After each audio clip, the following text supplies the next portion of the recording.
आकाश मंडल में सूर्य के उदित होते ही सारे फूल खिल जाते हैं, परंतु इसमें आश्चर्य क्या? प्रशंसनीय है तो वो हार श्रृंगार का फूल जो आधी रात के घने अंधेरे में भी खिल उठता है। ठीक ऐसे ही सहज, सुखद, अनुकूल परिस्थिति में जिंदगी जिंदा दिली से तो हर कोई जी लेता है, लेकिन बात तो तब है जब असहज, दुखद, प्रतिकूल परिस्थिति में भी जिंदा दिली बुजदिली में परिवर्तित ना हो। लेकिन वास्तविकता के धरातल पर आकर अगर जिंदगी को देखें तो ज्यादातर लोग प्रतिकूल परिस्थितियों में हाथ खड़े कर जीवन भर भागने में बिता देते हैं, जिन्हें हम जीवन से हारे हुए लोग भी कहते हैं। किसी ने खूब कहा है, कमाले बुजदिली है पस्त होना अपनी आंखों में, अगर थोड़ी सी हिम्मत हो तो क्या हो नहीं सकता। ये सच है। ज्यादातर लोग अपनी दुर्बलताओं को पहचानते नहीं, लेकिन यह भी उतना ही सच है कि अधिकतर लोग अपनी शक्ति के बारे में नहीं जानते। शेक्सपियर का कथन है, we know what we are but know not what we may be. हम यह तो जानते हैं कि हम क्या हैं, पर हम इस बात से अपरिचित रहते हैं कि हम क्या हो सकते हैं। इसी कारण जीवन के कठिन दौर से गुजरते हुए हम स्वयं को अकेला, हताश, दुखी, निराश किसी गहरी अंधेरी खाई में खड़ा पाते हैं, जिससे निकलने का हमें दूर दूर तक कोई रास्ता दिखाई नहीं देता। तब महसूस होता है कि दुनिया का कोई रिश्ता, कोई रुतबा, कोई वस्तु, कोई बाहरी ज्ञान हमें बाहर निकालने में सक्षम नहीं है।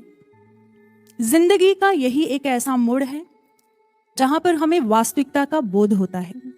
सफर ए जिंदगी में जब भी कोई मुश्किल मुकाम आया, न गैरों ने तवज्जो दी, न अपना कोई काम आया। संसार के बड़े बड़े दिग्गजों को आपने इस खाई में खड़े देखा होगा। सबका एक ही सवाल होता है, क्या कोई है जो हमें यहां से बाहर निकाल सके? तो उत्तर किसी कवि की कलम ने देते हुए कहा, खोज करो एक ऐसे संबंध की जो अपने अधूरेपन, कमजोरियों की सीमा में न बंधा हो, बल्कि अपने असीमित सामर्थ्य से तुम्हारे सीमित दायरों को तोड़ दे। खोज करो एक ऐसे संबंध की जो अपनी क्षुद्र भावनाओं का दास ना हो, बल्कि तुम्हें विराटता के उन्मुक्त गगन में उड़ान भरना सिखा दे। खोज करो एक ऐसे संबंध की जो तुम्हारी कल परसों की गलतियों को ना देखे, बल्कि तुम्हारी आज की कोशिशों को सराहे। सफलता पर नजर ना रखे, तुम्हारे हर कर्म के पीछे छिपी हुई तुम्हारी भावना की कदर करे। खोज करो एक ऐसे संबंध की जिसे तुम्हें अपने बारे में बार बार समझाना ना पड़े, जो तुम्हें तुमसे ज्यादा समझता हो, जो तुमसे ज्यादा तुम्हारा अपना हो। अंत में कवि ने कहा, अगर जन्मों के तप के बाद तुम्हें कोई ऐसा मिल जाए तो घुटनों के बल गिरकर अपने आप को पूरे का पूरा उसे सौंप देना, क्योंकि तुम जिंदगी से इससे ज्यादा और कुछ मांग ही नहीं सकते हो। निस्संदेह हमारी खोज पूर्ण हुई। जिंदगी ने हमें सब कुछ दिया श्री गुरु महाराज जी के रूप में। यदि हम सारी विशेषताओं को किसी एक संबंध में देखना चाहेंगे तो वो महान विभूति केवल सद्गुरु हुआ करते हैं। हमारे शास्त्रों में वर्णन आता है, गुरुरेव जगत सर्वं ब्रह्म विष्णु शिवात्मकम गुरोः परतरं नास्ति तस्मात् संपूज्येत गुरुम। सद्गुरु पूजनीय है।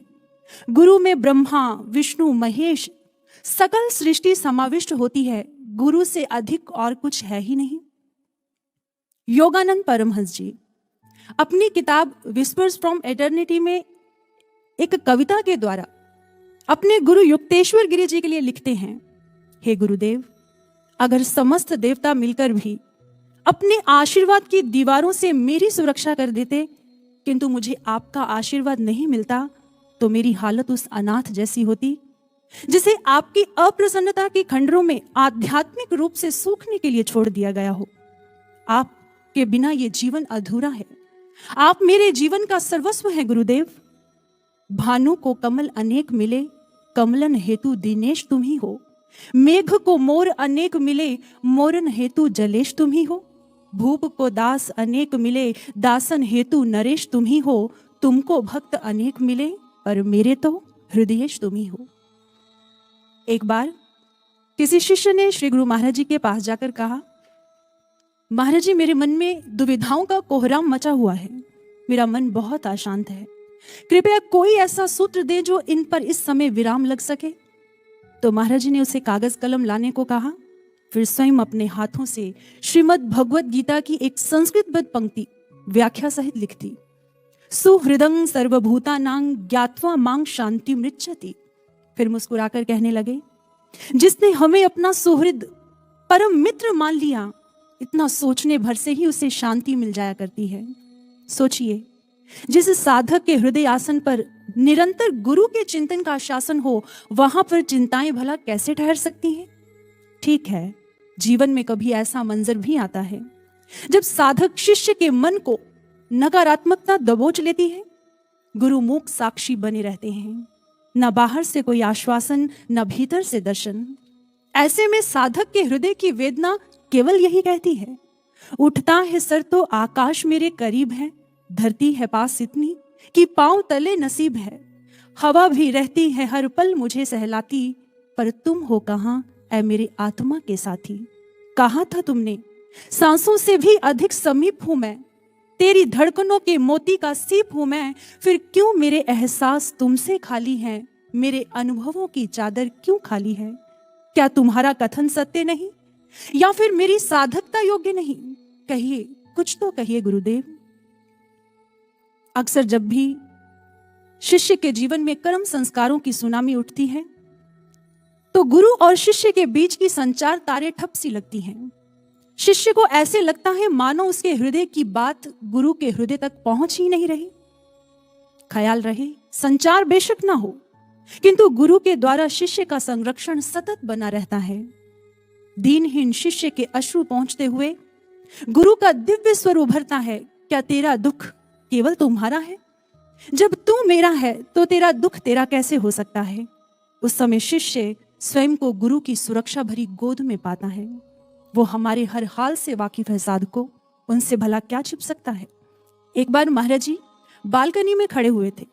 खड़े खड़े आंखें मूंद ली, फिर अचानक बोले, हमारी दृष्टि में तो सब कुछ समा जाता है, तो सोचकर देखिए भला हम उनकी करुणामयी दृष्टि से कैसे वंचित हो सकते हैं। वो हमारे हर हाल से वाकिफ हैं। जब भी किसी भयानक स्थिति में हमें घिरा हुआ पाते हैं, तो उनका वात्सल्य भरा स्वर ममता से सहलाकर हमें कहता है, यूं ना तुम मायूस हो, कदमों में जहां रख दूंगा। क्या खो गया है जो हिम्मत हार बैठे हो, मुश्किलों में मैं तेरे बन ढाल संग चलूंगा। एक बार किसी शिष्य ने महाराज जी से कहा, गुरुदेव हमेशा मेरे साथ रहिए। महाराज जी ने कहा, ऐसे ही होगा। उसने पलट कर कहा, लेकिन कैसे होगा महाराज जी? आप अपने कक्ष में, मैं अपनी दुनिया में। जब भी कभी मुझे किसी समस्या में आपकी जरूरत होगी, तो आप किसी अन्य भक्त को समय देने, ध्यान साधना में व्यस्त होंगे। उस समय मैं स्वयं को बहुत अकेला अनुभव करूंगा महाराज जी। तो महाराज जी ने कहा, क्या तुम वो भजन नहीं सुने?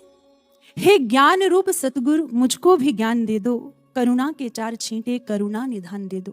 गुरु देह स्वरूप नहीं, ज्ञान स्वरूप होते हैं। ज्ञान मिलते ही गुरु सत्ता हर शिष्य के हृदय में ज्ञान रूप में स्थापित हो जाती है। किंतु इस बात को न समझने के कारण साधक समस्या में आशीर्वाद की इच्छा से गुरु के बाहरी सानिध्य को पाने के लिए दौड़ता है। महाराज जी ने अक्सर अपने प्रवचनों में कहा, बाहर से केवल आश्वासन मिलता है।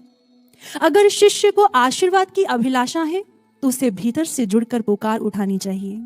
महाराज जी ने यह भी कहा, आपके जीवन में आने वाली कठिन परिस्थितियां, समस्याएं आती ही इसीलिए हैं कि आप अपने अंतःकरण में साधना में उतरकर गुरु से, प्रार्थना से जुड़ सको। और जो साधक अपने भीतर उतरकर गुरु के चिंतन से तार जोड़ता है, वो आत्मबल प्रेरणा को पाकर अपने जीवन की हर बाधा को पार कर जाता है। जैसे बादल तभी बरसते हैं जब उनका संबंध समुद्र से होता है। समुद्र से संबंध टूटते ही वो अपना अस्तित्व खो बैठते हैं, केवल धूल भरी एक बदली बनकर रह जाते हैं। साधक में आत्मबल के लक्षण दिखाई नहीं देते, वो जीवन में हताश, निराश हो जाता है। एक बार मार्टिन लूथर बड़ी निराश अवस्था में बैठे हुए थे। उन दिनों उन्हें कुछ लोगों के घोर तानों और विरोध का सामना करना पड़ रहा था। जब उनकी पत्नी ने उन्हें इस मनोस्थिति में देखा, तो काले वस्त्र पहनकर उनके सामने आकर खड़ी हो गई। मार्टिन ने पूछा, आज काले वस्त्र क्यों पहन रखे हैं? पत्नी ने कहा, क्या आप नहीं जानते, आज वो मर गए। मार्टिन ने कहा, कौन मर गए? पत्नी ने कहा, आज ईश्वर मर गए। मार्टिन ने हैरानी से कहा, ऐसा कैसे हो सकता है? ईश्वर कैसे मर सकते हैं? तब पत्नी ने बड़ा ही प्रेरणादायक उत्तर दिया, अगर ईश्वर नहीं मरे तो ईश्वर के होते हुए आप दुखी, हतोत्साहित, इतने भयभीत और चिंतित क्यों हैं? एक बार ऐसी ही निराशाजनक परिस्थिति से निकल रहे किसी शिष्य से श्री गुरु महाराज जी ने कहा, याद रखना, अगर तुम्हारे जीवन में कुछ तुम्हारे मन के अनुसार हो रहा हो तो अच्छा है, और अगर नहीं हो रहा हो तो और भी अच्छा है। उसने कहा, वो कैसे महाराज जी? महाराज जी ने समझाते हुए कहा, अगर जीवन में तुम्हारे मन का नहीं हो रहा तो निसंदेह वो ईश्वर के मन का हो रहा है, और जो ईश्वर के मन के अनुसार होगा वो तुम्हारे मन से कहीं अच्छा होगा, क्योंकि ईश्वरं यत् करोति शोभनम करोति। ईश्वर जो करते हैं अच्छा ही करते हैं, सदैव उन पर भरोसा रखो। मार्टिन लूथर को अपनी गलती समझ में आ गई। ईश्वर के होते हुए मैं निराश क्यों रहूं? भगवान पर भरोसा रख।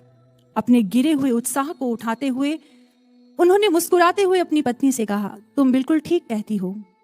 संकट के समय में आशा, विश्वास, उत्साह को खो देना मानो शैतान के दल में सम्मिलित होने जैसा है। ईश्वर के होते हुए मैं निराश क्यों रहूं? मैं निराशा से थककर क्यों बैठूं? विंस्टन चर्चिल का कथन है, if you are going through hell keep going. अगर नरक से गुजर रहे हो तो गुजरते रहो। कहने का भाव, जीवन में अगर नरक जैसी भयानक परिस्थितियां भी क्यों ना आ जाएं, तो ना तो डरकर रास्ता बदलो और ना ही निराशा से थककर अपने जीवन में बैठ जाओ, केवल चलते जाओ। एक साधक अपने विचारों की उधेड़-बुन में था। उस शिष्य के मन में एक चिंता चल रही थी कि भक्ति पथ पर बढ़ तो चले हैं, लेकिन मन में बहुत से विचार, विकार, जिनसे मन निरंतर उलझा रहता है, अभी तक वो नहीं बन पाए जो महाराज जी हमें बनाना चाहते हैं। और पल पल अनुभूतियों में श्री गुरु महाराज जी कहते हैं कि समय बहुत कम बचा है, फिर इतने कम समय में बदलाव कैसे हो पाएगा? क्या हम अंत तक चल पाएंगे?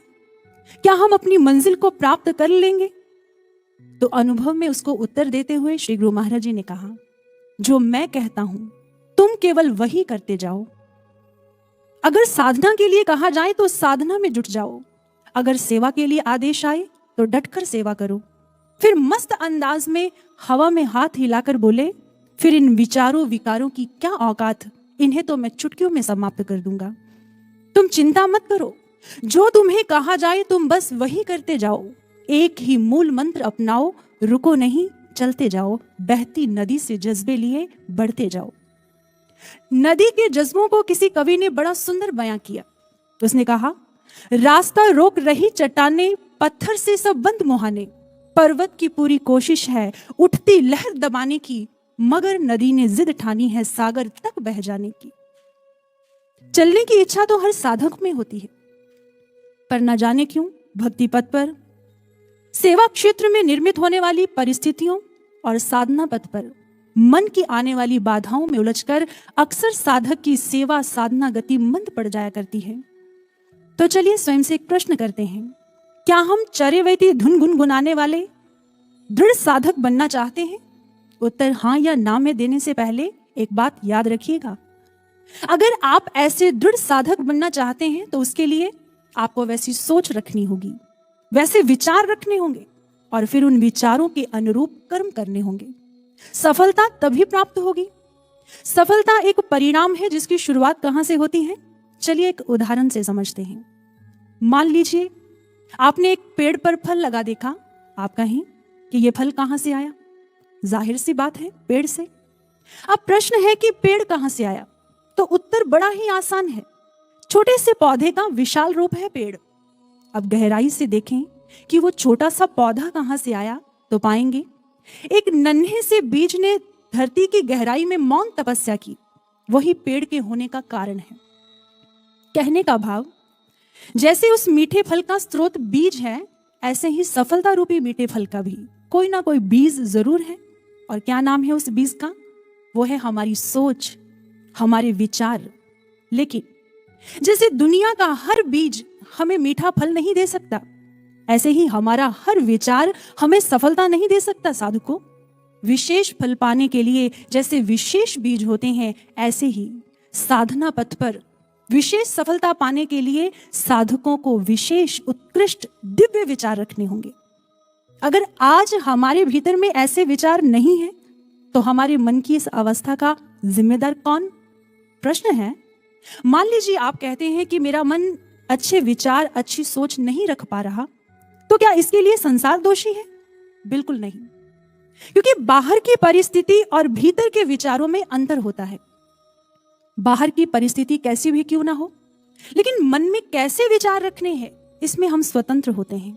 कोई हमें मजबूर नहीं करता कि नकारात्मक स्थिति में नकारात्मक सोचना ही सोचना है, लेकिन हमें लगता है हमारे विचारों की चाबी बाहर है, इसलिए हम बाहर दोष लगा देते हैं।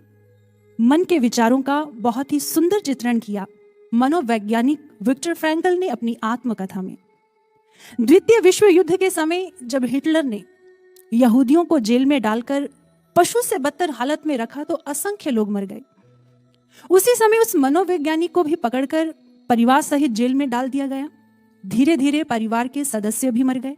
वो लिखते हैं, जेल की भयानक परिस्थिति और प्रतिदिन के अत्याचारों में उन्हें यह भी नहीं पता होता था कि कल तक वो जीवित रहेंगे भी कि नहीं। तब उन्होंने सोचा, मैं बाहर की परिस्थिति नहीं बदल सकता, लेकिन एक स्वतंत्रता अभी भी मेरे पास है जो मुझसे कोई नहीं छीन सकता। वो है, मैं इस परिस्थिति में भी कैसे रिस्पॉन्ड करता हूं, मैं कैसे विचार रखता हूं। मैं चाहूं तो भय और निराशा के विचारों के बोझ तले दबकर मृत्यु से पहले ही मर जाऊं, और मैं चाहूं तो बाहर निकलने की आशावादी सोच के साथ जीवित रहूं। उसने सकारात्मक रहने का निर्णय लिया। उस दुखद परिस्थिति में भी वो सुखद भविष्य की सोचकर मुस्कुरा देता। ये देखकर लोग बहुत हैरान होते। असंख्य लोग मरे पर वो जीवित रहे, क्योंकि उन्होंने सोच रखा था, जब मैं बाहर निकलूंगा तो अपनी खोज दुनिया को एक सूत्र के माध्यम से समझाऊंगा। और वो सूत्र क्या है? आप बाहर की परिस्थिति को कंट्रोल नहीं कर सकते, किंतु आपके विचार, आपकी सोच पर आपका नियंत्रण है। आपके विचार आपकी जिम्मेदारी है, इसे स्वीकार करें। क्योंकि जब हम अपने विचारों को नियंत्रण नहीं कर, अपने खुद के मन पर काम नहीं करते, तो अक्सर यही कहते हैं, फला व्यक्ति, परिस्थिति, घटना के कारण मेरा मूड ऑफ है, ये सब बदलेगा तो मैं ठीक हो जाऊंगा। ये सब बहाने हैं जिनमें उलझकर हम सेवा क्षेत्र में कितने ही सुअवसरों से हाथ धो बैठते हैं, अपना कीमती समय गवा लेते हैं। एक बार किसी संत ने अपने जिज्ञासु भक्तों से एक प्रश्न किया। मान लीजिए आपके पास 86,400 रुपए हैं। रास्ते पे चलते हुए कोई चोर आपके 10 रुपए लूट कर भाग जाए तो क्या करोगे? क्या अपने 10 रुपए वापस पाने के लिए तुम उस चोर के पीछे भागोगे? जिज्ञासुओं ने कहा, नहीं महाराज, हम 10 रुपए की छोटी सी राशि को अनदेखा करेंगे और अपने बचे हुए पैसे संभाल कर अपने रास्ते चलते जाएंगे। संत ने कहा, आपका अवलोकन सही नहीं है। मैंने देखा है ज्यादातर लोग 10 रुपए वापस पाने की फिक्र में चोर के पीछे दौड़ते हैं और अपने बचे हुए 86,390 रुपयों से भी हाथ धो बैठते हैं। फिर उन्होंने विस्तार से समझाया, ये 86,400 हमारे प्रतिदिन के सेकंड हैं। अक्सर हम किसी के साथ 10 सेकंड की हुई बात की नाराजगी, कहा सुनी के गुस्से को दिन भर सोचकर जलते रहते हैं और अपने 86,390 सेकंड नष्ट कर लेते हैं। कहने का भाव, नकारात्मकता हमारे पूरे दिन की ताजगी छीन कर ले जाती है। हमें पॉजिटिव एटीट्यूड अपनाना चाहिए, क्योंकि हमारी खुशी इस बात पर निर्भर नहीं करती है कि हमारे साथ क्या हुआ है, बल्कि इस बात पर निर्भर करती है कि जो हुआ है उसे हम कैसे देखते हैं। ग्रीक फिलोसोफर एपिक्टेटस कहते हैं, दुनिया में ज्यादातर लोग अपनी कठिनाइयों से परेशान नहीं हैं, बल्कि उन कठिनाइयों को देखने के तरीके से परेशान है। एक बस कंडक्टर ड्राइवर के साथ एक ही रोड पर 20 सालों से काम कर रहा था। थोड़े से पैसेंजर चढ़ते, सबको वो चेहरे से पहचानते थे। किसने कहाँ से चढ़ना है, कहाँ उतरना है, टिकट कटता, बड़े ही मस्त अंदाज में जिंदगी चल रही थी। लेकिन एक दिन उस बस में 6 फुट लंबा पहलवान चढ़ गया। सब देखकर हैरान, क्योंकि चेहरा नया था। अब छोटे कद के कंडक्टर ने पास जाकर बड़ी धीमी दबी आवाज में कहा, टिकट। तो आगे से रोब दर उत्तर आया, पहलवान टिकट नहीं लेता है। इतना सुनते ही कंडक्टर चुप। हफ्तों यही सिलसिला चलता रहा। कंडक्टर को लगा कि बाकी पैसेंजर क्या सोचेंगे। उसके सम्मान को ठेस लगी, उसे बेइज्जती महसूस हुई। उसने ड्राइवर से जाकर कहा, भाई मैं तो 3 महीने की छुट्टी पर जा रहा हूँ, एक मुश्किल है जो मुझे हल करनी है। घर जाते ही उसने प्रोटीन शेक ऑर्डर किया, जिम ज्वाइन किया, सेल्फ डिफेंस क्लासेस अटेंड की, अपने कॉन्फिडेंस को बिल्ड कर इसी सोच के साथ वापस लौटा, कुछ भी हो जाए उस पहलवान को तो आज टिकट देना ही देना है। ऐसे कैसे टिकट नहीं लेना, टिकट तो सबको लेना पड़ता है। आज जैसे ही वो गया तो उसने रोबदार आवाज में कहा, टिकट। तो आगे से वही प्रतिदिन की तरह उत्तर आया, पहलवान टिकट नहीं लेता है। उसने थोड़ा रोष से भरकर कहा, तो पहलवान टिकट क्यों नहीं लेता है? तो पहलवान ने मुस्कुराते हुए कहा, बंधु नाराज क्यों होते हो, मेरे पास गवर्नमेंट का दिया हुआ ऑल इंडिया बस पास है, पहलवान इसलिए टिकट नहीं लेता है। ये सुनते ही कंडक्टर हैरान हो गया। सोचकर देखिए उसकी हालत क्या हुई होगी। अक्सर हम भी अपने जीवन में ऐसे ही करते हैं। समस्या इतनी बड़ी नहीं होती जितना बड़ा बनाकर हम उसे सोच लेते हैं। दरअसल बात यह है कि हम अपनी जिंदगी का आधे से ज्यादा हिस्सा उन समस्याओं के साथ उलझने में बिता देते हैं जो असल में होती ही नहीं है। कई बार हमारा दुनिया को, स्वयं को देखने का नजरिया ही हमारा सबसे बड़ा शत्रु बन जाता है। आपने वो तो सुना ही होगा, नजर का ऑपरेशन हो सकता है लेकिन नजरिए का मुश्किल है। अगर नजरिया नकारात्मक है तो आपको कोई आगे नहीं बढ़ा सकता, लेकिन अगर सकारात्मक है तो आपको आगे बढ़ने से कोई रोक भी नहीं सकता। परिस्थिति कैसी भी हो, अगर नजरिया सकारात्मक है तो जीवन में आनंद ही आनंद है। एक बात याद रखिएगा, आप दुनिया के किसी भी कोने पर क्यों ना चले जाएं, आपके जीवन में अच्छी बुरी परिस्थितियां तो निर्मित होती ही रहेंगी। जैसे रोड की ट्रैफिक लाइट कभी रेड होती है तो कभी ग्रीन, ऐसे ही जीवन की परिस्थितियां कभी अच्छी होती हैं तो कभी बुरी। कहने का भाव, कितनी भी बुरी परिस्थिति से क्यों नहीं गुजर रहे हो आप, एक ना एक दिन वो बदलती जरूर है। बहुत से लोग कहते हैं हमारे जीवन में तो सदैव बुरी परिस्थिति ही रहती है। तो सोचिए, ये संसार एक एग्जामिनेशन हॉल है और वो बुरी परिस्थिति एक एग्जाम है।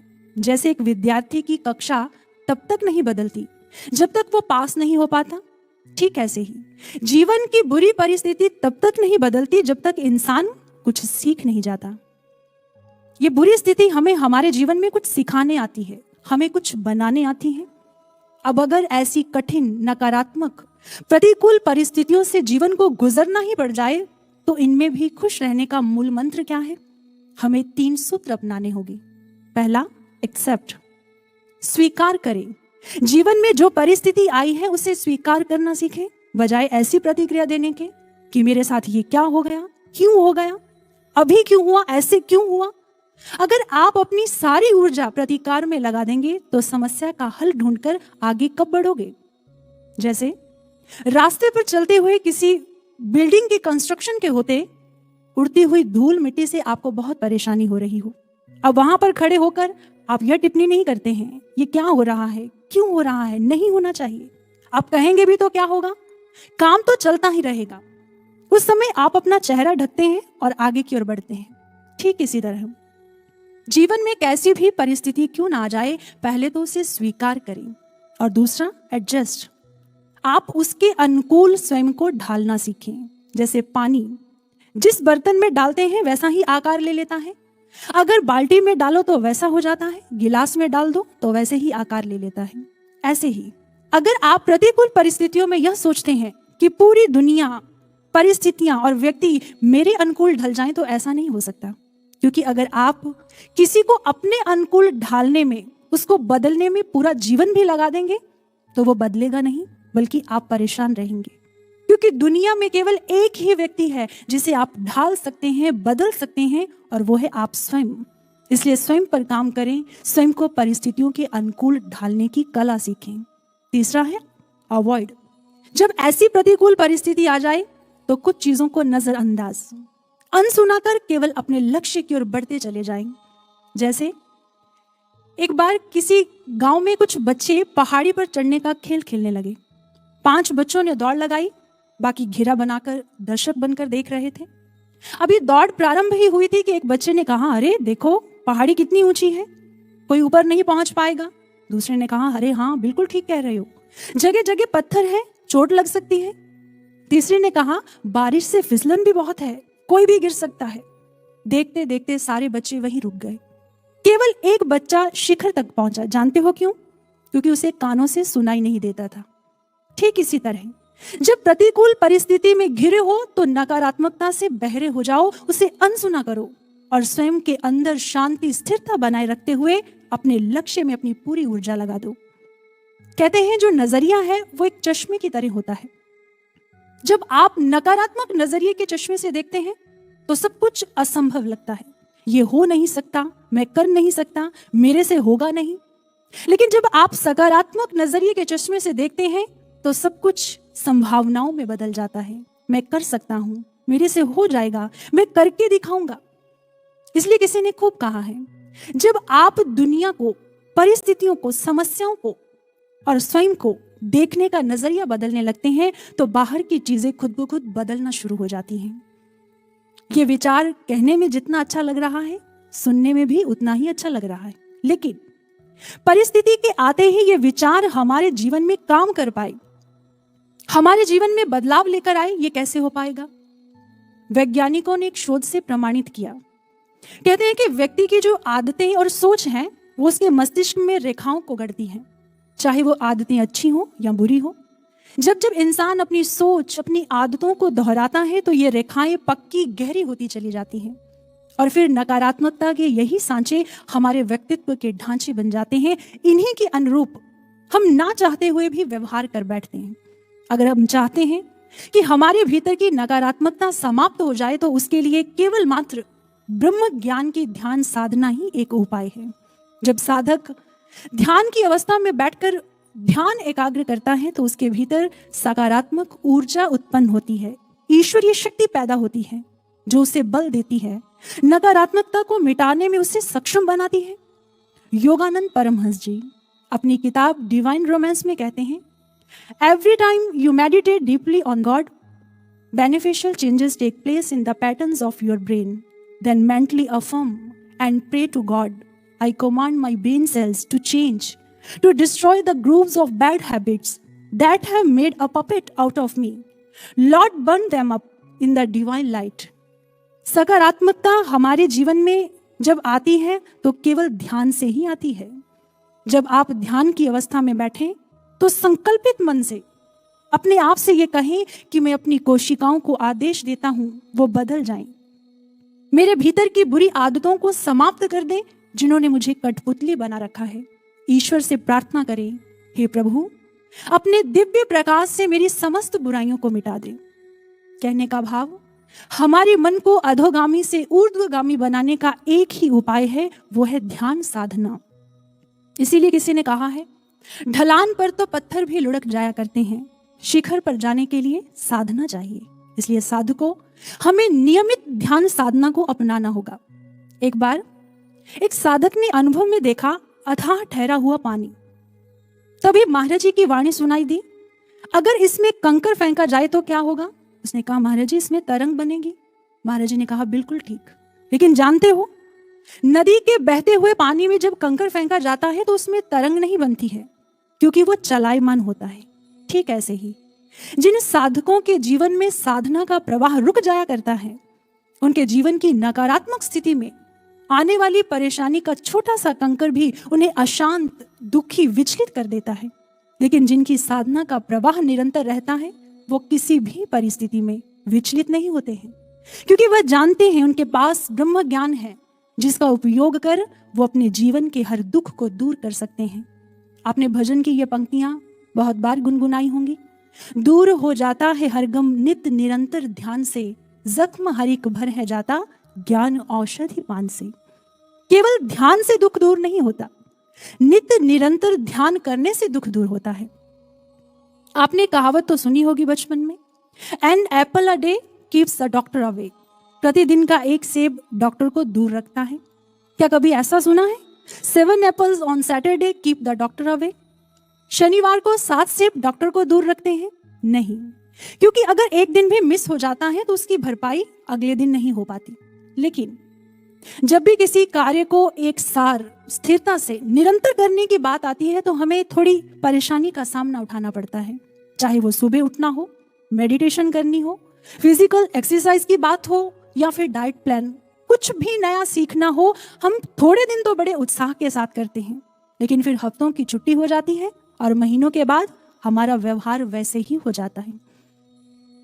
हमें अपने व्यवहार में, अपने कर्म में निरंतरता लानी होगी, क्योंकि निरंतर की गई प्रैक्टिस ही हमें परफेक्शन लेकर आती है। कॉमेडियन जेरी सैनफील्ड, एक बार मंच पर उनके साथ एक नया कॉमेडियन काम कर रहा था। उसने कहा, सर मैं भी आपकी तरह एक अच्छा कॉमेडियन बनना चाहता हूँ, कृपया मुझे कुछ टिप्स दें। उन्होंने कहा, अच्छा ये बताओ, क्या तुम जोक्स लिख लेते हो?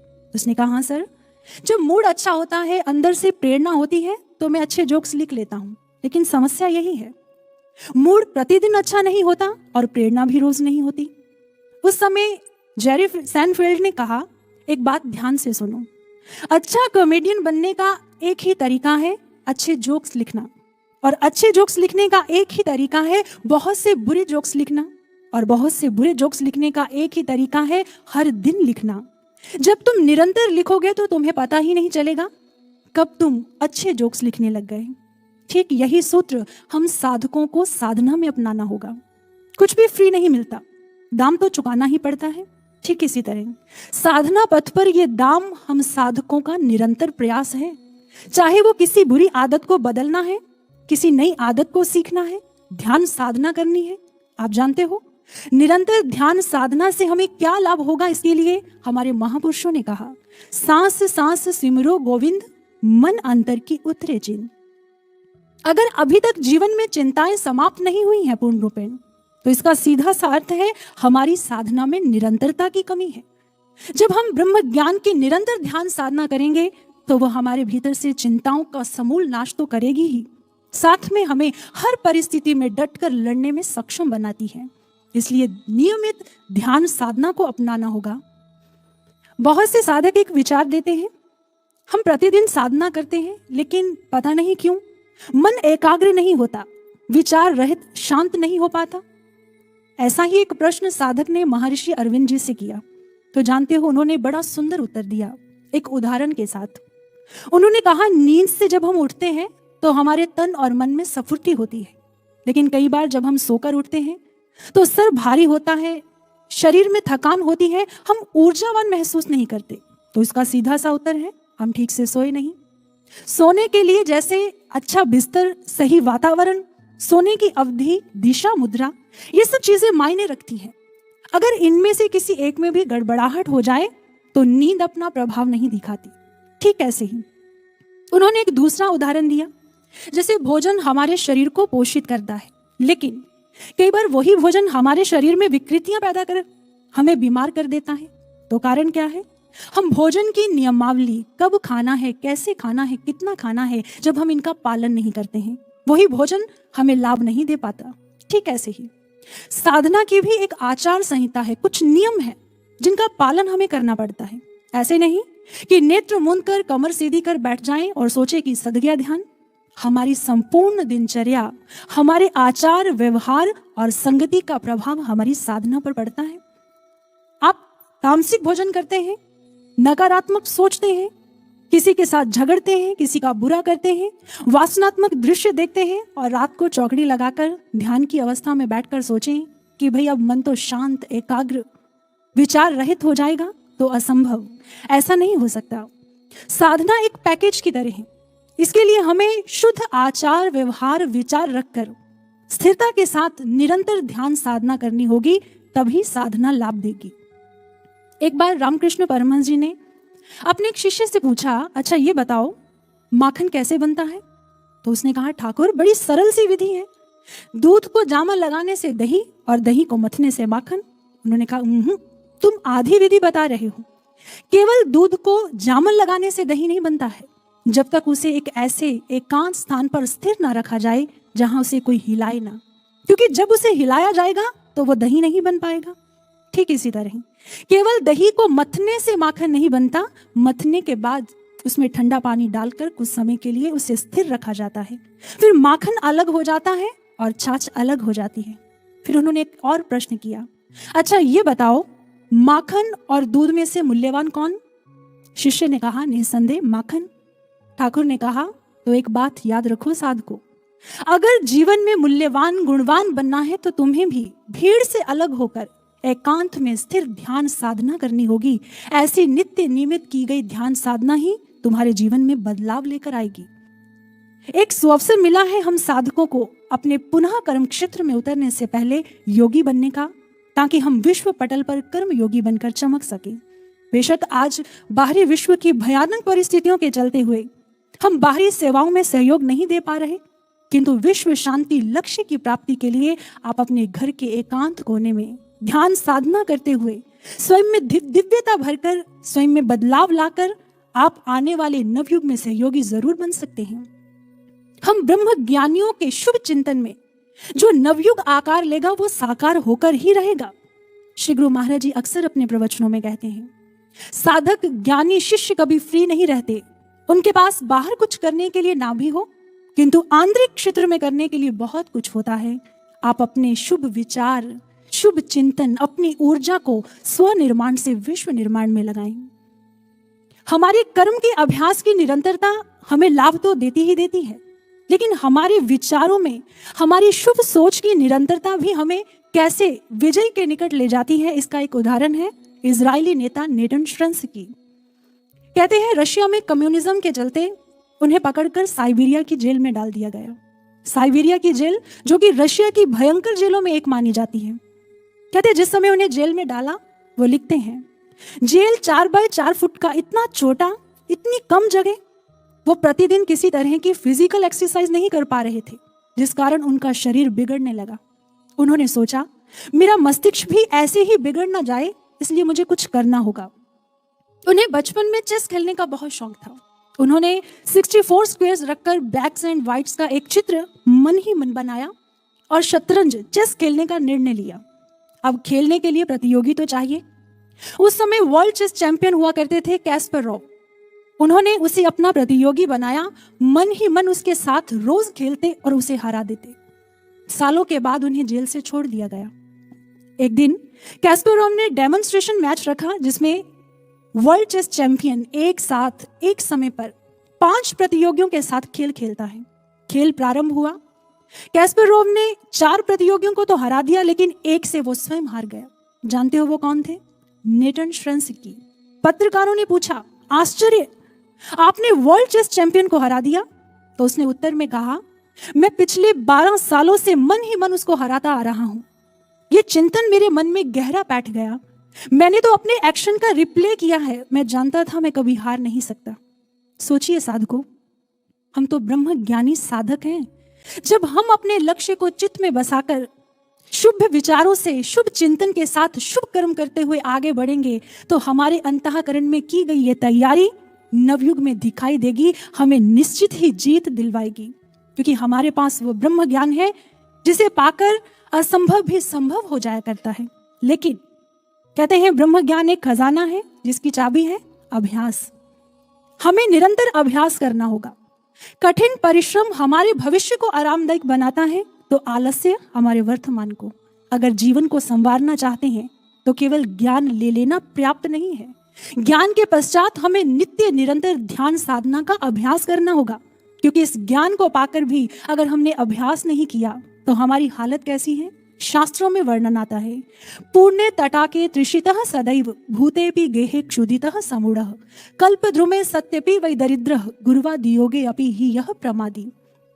जो साधक गुरु से ज्ञान को पाकर भी ध्यान साधना का अभ्यास नहीं करते हैं, आलसी परमादी बने रहते हैं, ऐसे साधक, ऐसे ज्ञानी शिष्यों को उस मूर्ख के साथ तुलना की गई है जिसके पास पानी तो है लेकिन वो प्यासा है, भोजन है लेकिन वो भूखा है, और कल्प वृक्ष के नीचे बैठकर भी दरिद्र है। ज्ञान जीवन को संवारने के लिए मिला है, लेकिन ये हम पर निर्भर है। हम संवरना चाहते हैं, हम निखरना चाहते हैं कि बिखरना चाहते हैं, निर्णय हमारा है। हम चाहे तो मन के तर्कों को मानकर आलस्य का दामन पकड़े रखें, और हम चाहें तो विवेक से इन तर्कों को काटकर आलस्य को धूल चटाते हुए साधना रत मन और सेवा रत तन वाले विजयी साधक बन जाएं।